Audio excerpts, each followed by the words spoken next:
Welcome to Behind the Sports Medicine Podcast, the podcast that pulls back the curtain on the evolving world of sports science. I'm Andrew Rizza, an athletic trainer with decades of experience in professional, collegiate, and high school sports. And I'm Cameron Roth, an orthopedic surgeon and a consultant for the Chicago White Sox. In each episode, we'll explore the real-world challenges and opportunities facing today's human performance professionals. Our hands-on experience is transforming sports medicine and breaking barriers through innovation and teamwork. Hey, everybody. Welcome to this week's Behind the Sports Medicine Podcast. We're at the Harvard Varsity Club with Senior Vice President of Sports Medicine for the Boston Red Sox, Brad Pearson. Brad, welcome to the show. Thanks for having me.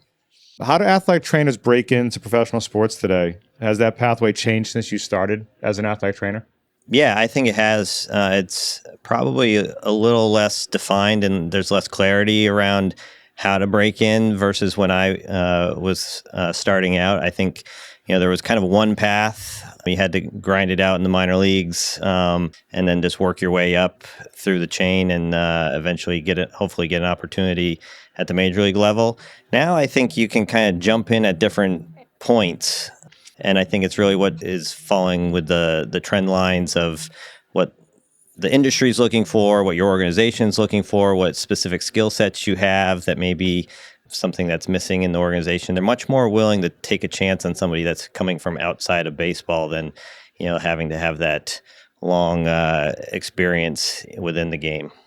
What's that minor league grind like? You're fresh out of school, you've got your degree, you're ready to go, and then you get thrown into the minor league. What's that like?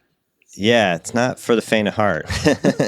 It's a lot of fun, but I think you have to love baseball and you have to understand that when you're signing up for that, it is 24/7 during the season. You do get an off season, a true off season for the most part, where that can fade in the major leagues. But yeah, I think you just have to be able to eat, sleep, and breathe baseball and baseball sports medicine as an athletic trainer when you're doing the minor leagues. You can't be afraid of 12-hour bus rides, tough facilities, kind of wearing, especially when I was coming up, wearing a lot of different hats.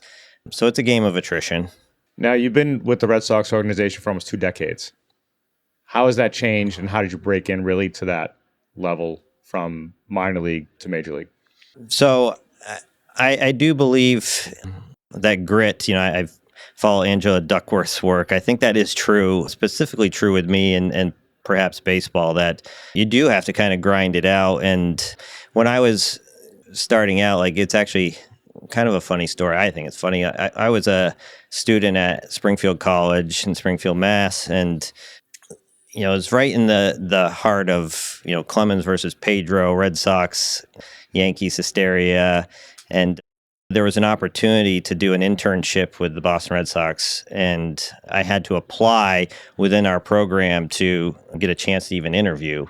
And I'm kind of embarrassed to say I didn't get the chance to interview. They said I didn't have enough baseball experience, and so a couple of my friends got to interview, but I didn't. So I was so excited for them. I went to Fenway while they interviewed and sat in the lobby and watched them get that opportunity. And that kind of got me a little bit determined. And I was like, okay, I'm going to perhaps do this someday. So I started finding extra opportunities to observe and job shadow baseball athletic trainers, Springfield specifically. And then I started working at Holy Cross College after I graduated, and I worked with the baseball team. And one of my good friends from college ended up being a minor league umpire. Mm-hmm. And he said, I was talking to a Boston Red Sox trainer who was a Springfield graduate. And he said, yeah, we're still accepting internship applications. You should apply. That was 2001. So I did. And this time I got it, thankfully. And man, I just had an amazing experience. And kind of solidified that that's what I wanted to do. So once you make it to the big leagues, you're working for the Boston Red Sox championship organization. Everyone thinks you've made it, but in reality, what are the challenges and obstacles that you face on a daily and weekly basis that you would give caution to maybe other athletic trainers who think once you make it to the big leagues, everything is easy?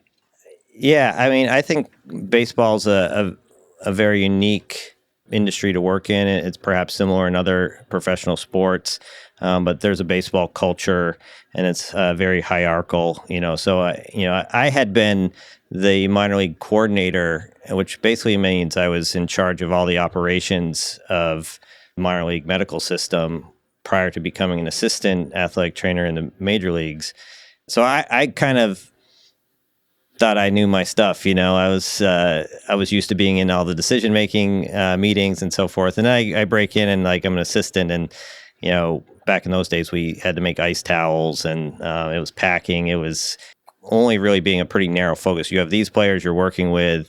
Don't worry about what Big Papi's doing. That's not you. Right. So there was a little humble pie to eat at first, and that's a very demanding schedule as well. And the players, especially back in those days, are very demanding and would let pretty quick. We used to ask people all the time when we were interviewing, how would you feel if someone told you suck? You have to have thick skins, and now, and if they didn't like the way you did that treatment, just, try better next time. Right. Right. Now, what is it like working with minor league versus major league ball players? Because I have colleagues that have worked in the system, have been rehab coordinators, have worked in as athletic trainers, and it seems to be like baseball players work at a different pace. They work at their own pace almost, from what I've heard, is that, hey, you know what, I got a tee time at 10 o'clock, so I can't come in for rehab at 9:30 like when you're down in spring training.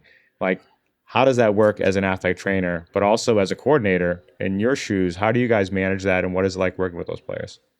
Yeah, I think one thing that's unique about baseball is I do believe it is a microcosm of society, and that you get all kinds of different individuals that come in there. And, some guys are movie buffs, some guys are golf nuts, some guys, all they can think about is baseball 24/7. Mm-hmm. Dustin Pedroia is that type of guy, and show up, for breakfast, even though they don't serve breakfast. So I think you have to kind of find what makes that individual tick, and that's what makes it fun, because you get a little mix of all kinds of different personalities, and their motivations are different. Some people have achieved what they achieved at the major league level through that grit and determination. Some people are blessed with insane talent, and so with the ones that have the talent, sometimes it's teaching them about work ethic to keep that talent sustainable, because Father Time comes for us all. Yeah, I've had some really profound conversations with aging players in that regard, that started getting injured, and then with the ones that are grinders, like you got to root for those people. Like, you just appreciate what they do. Our live episodes at the Harvard University Varsity Club are brought to you by our friends at Met1 Orthopedics. Are you looking for innovation in orthopedics? Meet the only U.S.-based Latin-owned manufacturer, now leading the way in upper and lower extremity solutions. They've just expanded their portfolio with the newly launched Fortis distal radius plating system, cleared and designed for next-level performance. This isn't just progress, it's representation, precision, and results, all in one. We were talking earlier about you have staff under you who works in nutrition, and obviously the Red Sox and other MLB teams have this extensive medical and performance staff. So who are the key collaborators in the daily workflow of the team and taking care of the players? Yeah, I mean, I think when I look at sports medicine, it is an umbrella term that encompasses so many different disciplines and professionals, and we couldn't do it without them. In the minor leagues, sometimes I alluded to having to wear a lot of different hats. Even that's changing. Like, we're getting more focused on player development at all levels, and so you send more resources there. But really, from sports psychology, Richard Ginsburg is head of our behavioral health, and he's integral to everything that we do, the mental side of the game. My head athletic trainer, Brandon Henry, I mean, those are conversations that we have sometimes minute by minute, according to what's going on during the day. Our director of nutrition, Mary Ellen Kelly, who's amazing. She's been around other sports and brings a nice perspective in that way. And our strength and conditioning group, my good friend Kiyoshi Momose, who's been with the team for a while now, over 10 years, like the trust that we have amongst that group is just incredible. And my assistant, I mean, I can go on and on. Like our team is about the people, and we have to lean into those people on a daily basis. And it makes my job so easy because they do the work. We have meetings where we all get a chance to hear each other's opinions and have candor and try and problem solve. So I believe that you have one of the biggest sports medicine staffs in Major League Baseball. I don't know if that's correct or not, but you have a lot of people. When did that change? When you look at baseball, the way I remembered it was you had one or two or maybe three athletic trainers. You might have had a strength coach. Now you talk about behavioral health. You talk about nutrition. You talk about sports science. When did the organization flip that switch and say, hey, we need to invest more money in our players and provide the best that we can for them so we can be the best on the field? Yeah, I mean, I think Theo Epstein was part of that GM group that started thinking about where could we leverage competitive advantages, and he saw medical as one of those areas. And I think our owners always had a lot of input on that and interest in that area. And so I've been very fortunate because that's a long time ago now. Right. And it's just incrementally grown with the rest of the league, because I think the rest of the league is starting to catch up with adding personnel. But we kind of had a head start on that. And so I just can't imagine doing it with less because of just what we look to accomplish. You need bodies. Right. So you've been with championship Red Sox teams and rebuilding Red Sox teams. Do you think there's a difference in the sports medicine staff or goals between those teams, or how do you try to stay consistent between those levels of competitiveness? Yeah, I mean, I think our objective every year is the same, and we want to win as many games as we can first and foremost. But within the role that we play, we want to try to keep the players healthy and on the field and performing at their best, and performance enhancement and development. If we can add to that, we're going to do that regardless of what the record says. Certainly different years, the talent and the resumes that are present on the team can fluctuate, and there's pluses and minuses. If you have somebody who's a rookie, for example, a young player, they have different challenges that you have to accommodate for in your work with them. And, a 15-year veteran also has challenges, but just in a different way. What's the day in the life of you look like? So being the director or senior vice president of sports medicine, what does your day look like going in, meeting with staff? Maybe it's practice days versus pre-game days versus travel days. Like, how does that fit into your daily routine with your players and with your staff? Yeah, I probably spend more time than I'm supposed to in the training room. I do have an office in the front office, but typically I get to the field a little bit earlier than the typical report time. We have rehabbing players there that I'm interested in seeing how they're progressing. And I want to speak with our rehab staff that's there a little bit earlier. And I find myself just never leaving the training room. Our travel party staff shows up at the report time, and we end up having a meeting around that time, and then the players start arriving. And this is, 7, 8, 9 hours before game time, so it's early. And I just enjoy being around the players and the staff and having conversations and finding out what's going on, what are the issues, how can I help, how can I support our staff. And then when things start to quiet down, usually around BP, I do try to sneak up to the front office and do some more of the admin work, more of my independent work. And through the game, there's always something going on. Now, if say you have a player that is on the IR and they're not progressing, does someone like Sam Kennedy come to you and say, hey, what is going on here? Like, what's taking so long? Or do they give you so much autonomy, they know how you guys operate, that, hey, we know you're going to get them better and it's in the best interest of the athlete? How does that work now that you're working with very high-profile athletes that make a lot of money? Yeah, I've always felt really supported from our ownership and from our GMs over the years of that they understand that we know what we're doing the best that we can. Doesn't mean that there isn't stressful times. Sam is amazing. Sam would never pressure me in a way that I felt uncomfortable, but I have had GMs that have hit me between the eyes with some of the pressure that they're under, and therefore it translates onto what I'm trying to do. And I certainly have felt that. So, again, like, you have to have thick skin and understand, like, what can we control?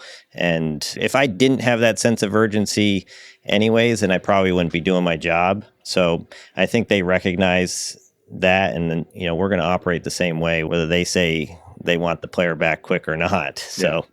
We interviewed Dr. James Andrews, obviously a famous sports medicine orthopedic surgeon, famous second opinion for a lot of baseball and football players. How do you and your staff manage players who are seeking care outside the organization or seeking a second opinion? It's a great question, and certainly one that's pertinent to how the game is evolving and how often that players are seeking second opinions. It's probably more of just standard practice now that if there's a significant injury, they're going to get a second opinion, whether that's actually going to see the individual physician or sending an MRI for a read. Jim Andrews is one of the greatest of all time, and a very club-friendly physician where he understood what our goals were and what we were trying to achieve. So he made it so easy for us, and would have great conversations with us, great conversations with the player, and make everybody feel comfortable. I think sometimes that can be a lost art with second opinions. So what we have to do is just have good transparency with the player, educating them of what we see, and then try to talk to the physician with the player at the same time, so that there's no gaps in what things are being described to the player, and everybody's on the same page. So yeah, as if you have an athlete, I mean, when you first start out in baseball and you had someone say, I'm going to get a second opinion, how'd that make you feel as an athletic trainer? Like, did you feel like, what, they don't trust my opinion? Like, why are they going to get a second opinion? I already told them what I thought was wrong with them. Yeah, I think an inexperienced person in the industry could take that as a shot. But I think you got to put yourself into the player's shoes. Like, they're nervous. They want to get clarity on what's going on and do research and find out, like, is there anything that somebody's missing, or this guy I heard is the best, or my agent's telling me they're the best in baseball, and they may be the best in baseball. And so you should have the opportunity to weigh in, or get them to weigh in on the opinion. So you have to set the ego aside. It's part of medicine. Second opinions are often encouraged in medicine. Yep. And if we can get consensus, I think that's actually really good for them to do that, as long as everybody understands what the goals are of that opinion, and that different physicians and different personnel and the players are all going to have their own vantage point, their own biases that they're going to bring to that opinion. And that's where I think transparency is important, of understanding, like, what we're all trying to achieve. How do you maintain your love for baseball throughout a long, tough season? As an athletic trainer, you were on the road with the team, and now as the VP of sports medicine, you're working every single day just for the benefit of the team. How do you keep that fire burning? First of all, it starts with the people. I enjoy the people I work with, especially my staff. We've known each other a long time, most of them, and we just have a good time together. And that's one thing we always try to remind ourselves, that this is a game and we need to be having fun. And if we can achieve that, then the other stuff is frosting on the cake. But, I think any of us who have been in baseball this long, like, you have to love the game of baseball to pay attention to it for this long, and to go through the grind of a season. There's always something new that I learn about baseball, and that's what attracted me to it from a sports medicine perspective, because I just felt like there was so much to learn still. There's so many things we still don't know about the injury process in baseball players, that you really get to problem solve and innovate, and that kind of keeps my fire burning. Well, you mentioned something just now about, like, things are changing and evolving, like innovations of how you treat an injury are how that rehabilitation is now going to change from 5 years ago or 10 years ago. How does technology come into your space to help you guys do that as athletic trainers to make sure that you're providing the best for athletes? Yeah, I mean, we have so much more information than we ever had. And I think that makes it easier to understand what's going on, especially for someone with less clinical experience, because you're getting data points that are kind of pointing you in a direction to take a look at something. So, for example, doing shoulder monitoring, we've done it different ways with dynamometry or force frame measurements over a long period of time and looking at trend lines. So without that data and then paired with performance data, like you would be having to use your eyes and your experience to witness these things. And so you're getting kind of that flashing red light a little bit easier and a little bit sooner maybe than you did in the past. I think the thing that we have to remember is that it's still data. It informs our decision making, and if you don't have good clinical reasoning skills, you still can make mistakes. So it's not paint by numbers, but it certainly has evolved and helped us be better at making those decisions. And that was the one thing I was going to say to follow up, was that you need to have great clinical skills, right? That's just a tool for you. Just like when we started using software to help us with determining if someone's cognitive function was where it needed to be coming back from a head injury. We're using that as a tool to make sure that the athlete was getting reintroduced back into academics and then back into rehab and then back into athletics. So that tool is great, but if you don't know how to use it, but you don't have great clinical reasoning skills, you still can make a bad decision for that athlete. Yeah, 100%. That's something that I do believe in medicine is critical, is having experience, because it's pattern recognition. You know, that's something that goes in your database. Like, I've seen this injury before, and it manifested in this way, and I'm going to go look at data to see if it supports what I'm seeing.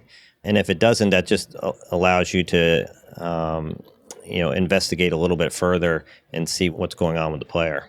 You still have to see the patient and examine the patient.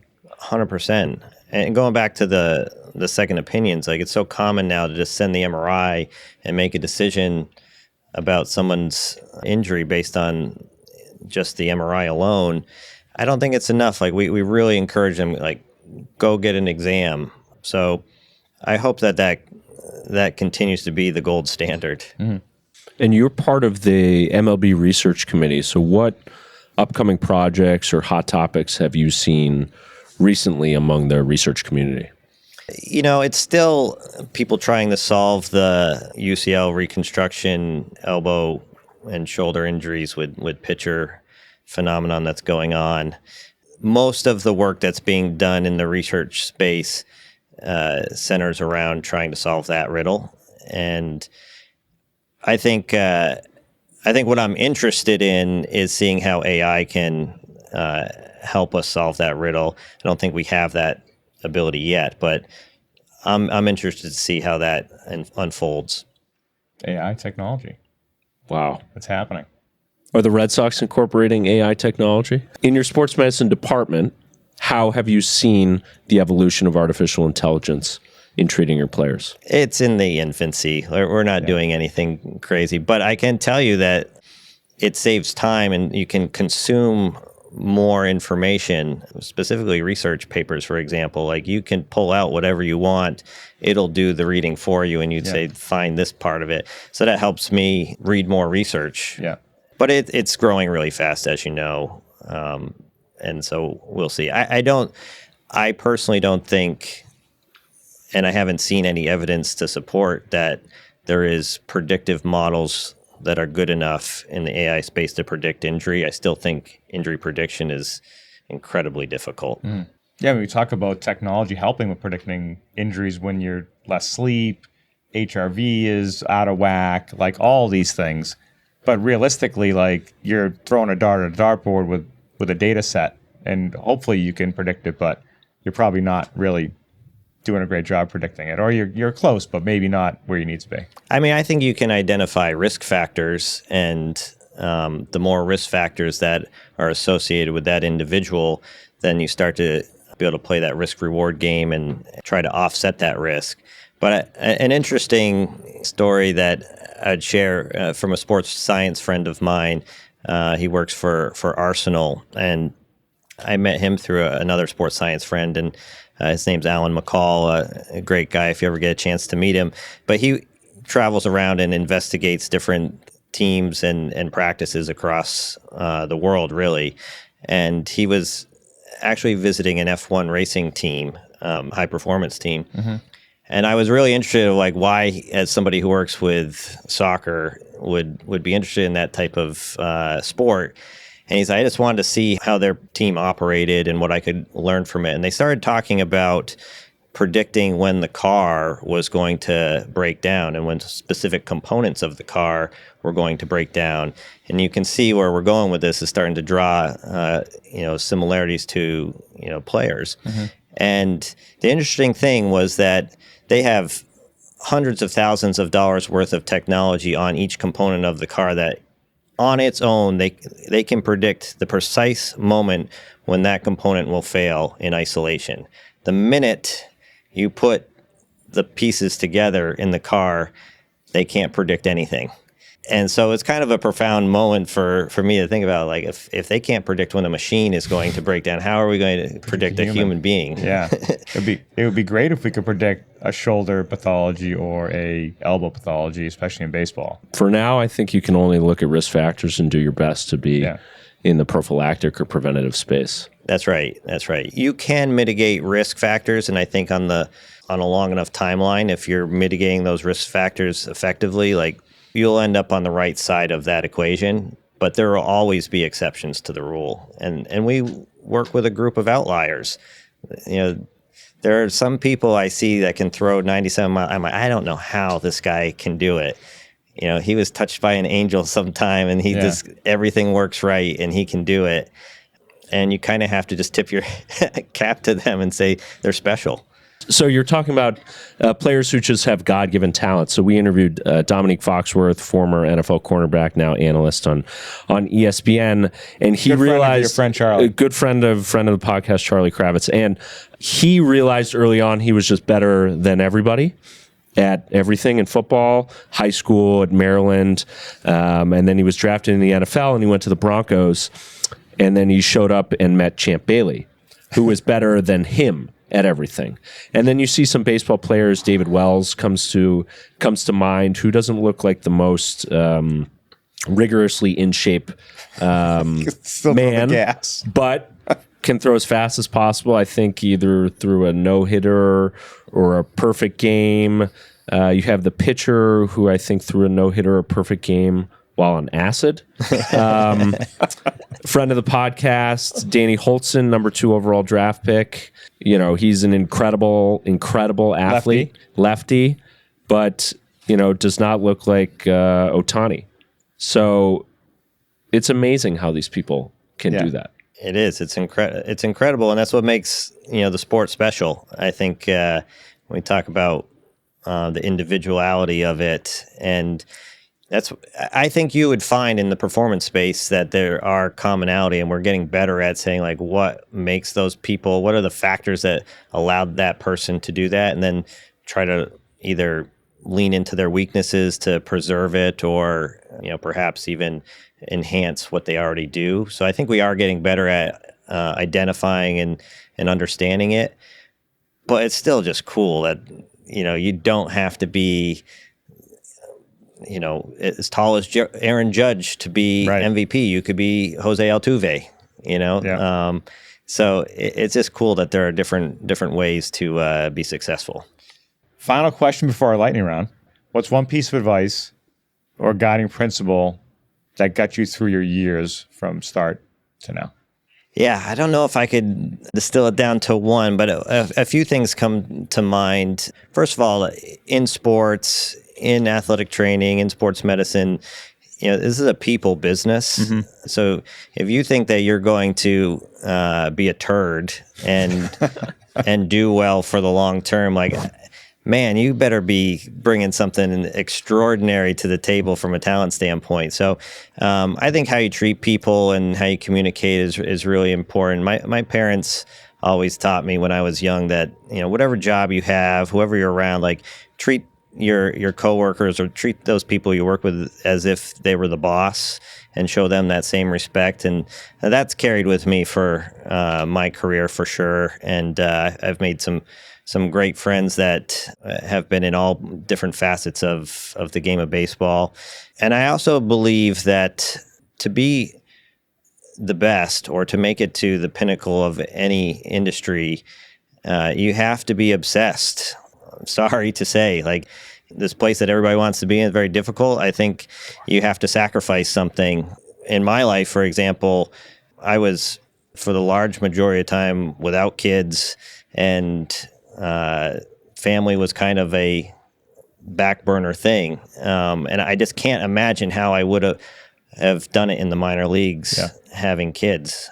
Some people do it. I don't know how. But for me, I just know how I am. And I was, the game finished, and I would spend hours after the game still doing work, trying to be the best. So you have to sacrifice something. Quick lightning round? Yeah, lightning round's good. You'll like it. Quick lightning round? All right, let's do it. Any training or nutrition tips for aspiring pro athletes? Yeah, so I think, one easy thing that I can say is in this industry right now, everything is about output. So if you go out on the field, you're going to see radar guns, people trying to throw as hard as they can, swing the bat as fast as they can. Those, in my view, are accelerators. And so people are very keen to develop their accelerators and get noticed. I think the braking system is what really is something that can make it a more holistic training program. So that means deceleration. That means the small things, rotator cuff, hip stability, core stability. Some of the movement patterns and correctives, I think, are really important to not only for longevity, but to be able to control some of the high velocities that you're creating with those outputs. From a nutrition standpoint, I think the unsung hero about nutrition, everybody knows like protein and building muscle and things like that. I think it's the anti-inflammatory side of it. Baseball is all about recovery. Like, you have to be able to do it day in and day out, the 162 games. So I think looking at what foods are pro-inflammatory and what foods are anti-inflammatory and trying to be on the right side of that equation. Good answer. Love it. Great answer. Favorite Red Sox team that you ever worked with? Oh, man. All of them. I like this. Is good because you never know. Yeah. It could be one of the non-championship teams. It's probably not, because winning's The 04 team had to be winning's outstanding. amazing. I'll go. What I'll do is because we'll have the championship teams that are obviously going to be amazing teams that have been around. Yeah. So I would say 04 is special because it was the first championship. Yeah. But I was in the minor leagues, and I like walked by some of those guys. I wasn't part of that. I was in the minor leagues then, and I was probably still 90% fan and 10% employee at that time. Yeah. So, but it was really special. 07 was the first time I had a player that I worked with that was on the team. They were in the minor leagues when I worked with them, and then they had made it. And so that was really cool to see, kind of the fruits of your labors. Yeah. 13 was my first in the major leagues. So that had a special side to it. And I wasn't the head athletic trainer. So I was having a lot of fun. I was enjoying every moment of it. I wasn't feeling the full weight of the stress. Yeah. And those guys were just the best, funniest group that I think we've had. The 04 probably would rival that, but that 13 group was special in terms of the personalities. And then 18 was just a machine that was incredible to be around. But I was a head athletic trainer then, and I really, really felt the weight of that championship and the pressures, and we were expected to win. And when we won, I went down to the hotel ballroom where we were having the celebration, and I think I drank the neck of the bottle of beer. I just went back upstairs and went to sleep. Passed out. I You was were just mentally exhausted. Yeah. But also very satisfying to kind of be the leader of the team and sports medicine perspective and accomplish that was really special. So those four are all special. I can't pick which one. All four are equal. Awesome. Boston Red Sox. Favorite ballpark that's not Fenway? Oh man, I think Wrigley's got to be up there. I'm a historian with that stuff. I love to see the old style, but I can tell you, like, practically, Wrigley is not. The training room is very small, very difficult to work in. We've always liked Seattle. Like, I think Seattle's ballpark is cool. Some of the newer ones are also pretty cool, but I'll go Wrigley in second place, Seattle. And then least favorite, Yankee Stadium. The old Yankee Stadium. All Yankee stadiums. I'm going to go ahead and say whatever Oakland's doing usually Gotcha. is my least favorite. The Vegas Athletics. Yeah, maybe they will be amazing stadium in Vegas, so we'll see. Awesome. Brad Pearson. It's been a pleasure. Appreciate Thank you, it, guys. Yeah. Thanks for coming on, man. Yeah.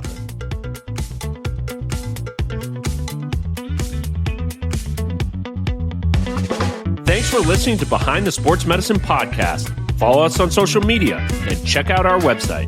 The information shared on this podcast is for educational and informational purposes only and is not intended as medical advice. Please consult a licensed healthcare provider for guidance related to your specific situation. We'll see you next week.